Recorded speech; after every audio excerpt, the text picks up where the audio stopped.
मां श्रृंगार गौरी का नया वीडियो सामने आया है। मां श्रृंगार गौरी की पूजा का ये एक्सक्लूसिव वीडियो जी न्यूज पर माता श्रृंगार गौरी की पूजा का ये वीडियो है जो हम आपको अब दिखाने वाले हैं। माता श्रृंगार गौरी श्रृंगार और सौंदर्य की देवी हैं श्रृंगार गौरी, और उन्हीं का पूजन करते हुए ये वीडियो।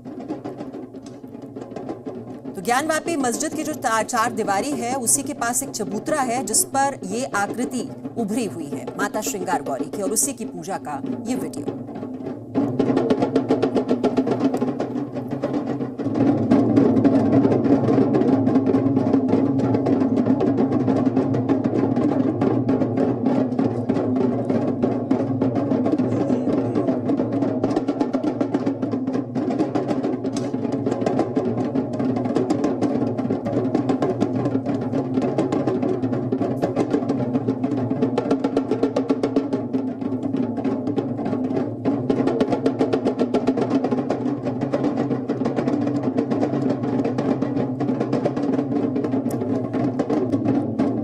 श्रृंगार गौरी की जो पूजा है वो नियमित रूप से देने का अधिकार दिया जाए, उसी को लेकर ये पूरा मामला अदालत में पहुंचा। और जो सुप्रीम कोर्ट की ओर से जो आदेश कल जारी किया गया उसके बाद अब क्या हालात हैं, जानकारी लेने के लिए इस वक्त हम चलते हैं। हमारी सहयोगी शिवांगी ठाकुर इस वक्त हमारे साथ जुड़ी हुई हैं और विशाल पांडे भी इस वक्त हमारे साथ जुड़े हुए हैं। सबसे पहले तो शिवांगी, सुप्रीम कोर्ट ने यह साफ कर दिया है कि अब ज्ञानवापी केस की सुनवाई जिला जज करेंगे, और अंतरिम आदेश जो सुप्रीम कोर्ट ने पहले जारी किया था वो 8 हफ्ते तक लागू रहेगा। यानी कि नमाज पर किसी तरह की रोक वहां पर नहीं रहेगी।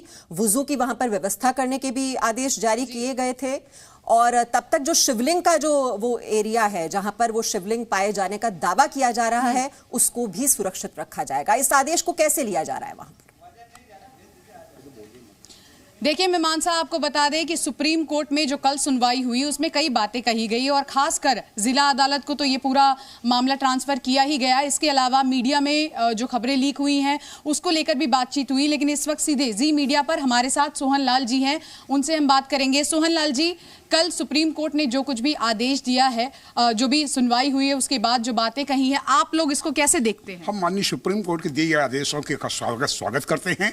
उनके द्वारा दिए गए जो निर्देश है कि शिवलिंग की सुरक्षा हो, नमाज की व्यवस्था हो, और वजू की व्यवस्था जो माननीय जिलाधिकारी कर रहे हैं उन वजू की व्यवस्था हो, और उनका दिए गए निर्देश का हम स्वागत करते हैं। आप जब ये पूरा सर्वे चल रहा था भीतर मौजूद थे, आप बाहर आए, आपने ही कहा कि बाबा मिल गए, और उसके बाद क्या कुछ आपने देखा? क्योंकि कोर्ट कमिश्नर जी ने जो रिपोर्ट सौंपी है उसमें उन्होंने जिक्र किया है कि डमरू, त्रिशूल, स्वास्तिक, कई ऐसी बातों का जिक्र है। क्या साक्षात आपने इन चीजों को वहां देखा था? हाँ, हम पूरा का पूरा, और जो वकील कमिश्नर थे माननीय विशाल सिंह जी, कोई भी कहते ये दिखे डमरू है, या कोई भी वो जो है जो मतलब कि हिंदू पक्ष के लोग ये डमरू है, पान के पत्ते हैं, कमल पुष्प है, या घंटियों की कतारें हैं, या कमल के पुष्प की कतारें हैं, या मगरमच्छ हैं, जो भी कहते थे मुस्लिम पक्ष से पूछते थे तो देखते थे कि हाँ वो संतुष्ट हो जाते थे। तब लिखा जाता था जो है दोनों पक्ष की सहमति से हर चीज लिखा जाता था, बिल्कुल सहृदयता के साथ,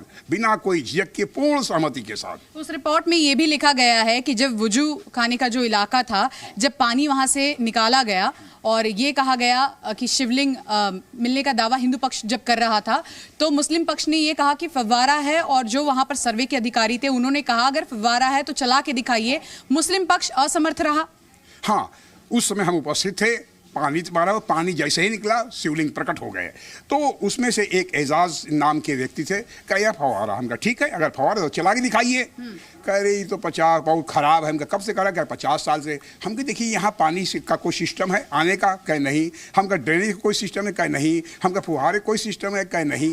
मानते विशाल सिंह जी झाड़ू का नोक लेकर के उस छोटे से छेद में डाले, 6 इंच का था, ऊपर 2 ईंट रखे हुए थे, है ना, 2 ईंट नए व्हाइट सीमेंट से जोड़े गए थे, और वही 6 इंच जो जार था वही 6 इंच था। शिवलिंग में कोई छेद नहीं था। और इस पर तो ये छेद कहाँ? हाँ, ये जो ऊपर से जो ईंट कहते हमारे जो है शिवलिंग को विद्रूपित करने के लिए, हिंदुओं को भ्रमित करने के लिए यह था। शिवलिंग जो एक ही पत्थर का बना हुआ था, काले पत्थर का बना हुआ था, उनमें कोई छेद नहीं था। ये ऊपर रखे हुए पत्थर का उनमें छेद था। और ये हीरे की क्या कहानी है? हीरे का बार बार जिक्र। हाँ, हीरे का बार बार जिक्र इसलिए क्योंकि ओरछा के राजा जो गोलकुंडा से हीरा एक बहुत बड़ा हीरा था, अपने राज ज्योतिषी से ये पूछे कि ये हीरे का क्या उपयोग है, ये हमारे लिए भला है करेगा या नुकसान करेगा, कहीं ये शापित हीरा प्रतीत होता है हमारे ज्योतिष के अनुसार से। आप इस हीरे को देवादिदेव महादेव जो विश्वेश्वर महादेव काशी में हैं, आप उनको सौंप दें, इसका हरण करने का अधिकार जो है उन्हीं को है। तो वह हीरा ले आके विश्वेश्वर महादेव के शिवलिंग पर रख दिए, और यह जो कट दिखाई देता है यह हीरा उन्हीं पर ही रखा हुआ था। लेकिन एक और बात, आखिर में एक और बात हमें बता दीजिए, कल वुजू के लिए आपने देखा कि कैसे तैयारी की गई थी, अंदर पानी रखा गया था ड्रम में और नमाज पढ़ने दिया गया। आपको क्या लगता है कि क्या करना चाहिए प्रशासन को, कैसे दोनों ही धार्मिक भावनाएं हैं, सबकी अपनी अपनी जुड़ी हैं, कैसे इसका रास्ता? देखिए, माननीय जिलाधिकारी महोदय योग्य हैं, समर्थ है, कुशल प्रशासक हैं। उन्होंने आदेश दिया है कि वजू करने के लिए लोग अपने घर से ले आएं। एक प्रश्न मैं ये कहता हूं कि यदि ये आए दिन मुसलमान लोग सड़कों पर नमाज पढ़ने लगते हैं, वहां वजू कहाँ करते थे? आए दिन चलते चलते जो ट्रेनों में सफर नमाज पढ़ लेते हैं, वहां वजू कहाँ करते थे? हवाई अड्डों पर जाते हैं तो उनके जगहों पर वजू करने लगते हैं, वहां पर जो नमाज करते थे वहां वजू कहाँ करते थे? ये वजू की समस्या उत्पन्न कर करके सामाजिक विद्वेष का चिंगारी पैदा करने का लक्ष्य है। बिल्कुल। तो मीमांसा, साफ तौर पर आपने सुना जो कुछ भी विशाल सिंह कोर्ट कमिश्नर उन्होंने अपनी रिपोर्ट में लिखा है, उसको लेकर यहाँ पर बता रहे थे हिंदू पक्ष से साफ तौर पर सोहनलाल जी कि कैसे जो भी लिखा गया है साक्षात वहां पर था, और मुस्लिम पक्ष हिंदू पक्ष दोनों की सहमति से उस रिपोर्ट में सब कुछ लिखा। Presenting B News app available on Google Play and App Store. Download it now.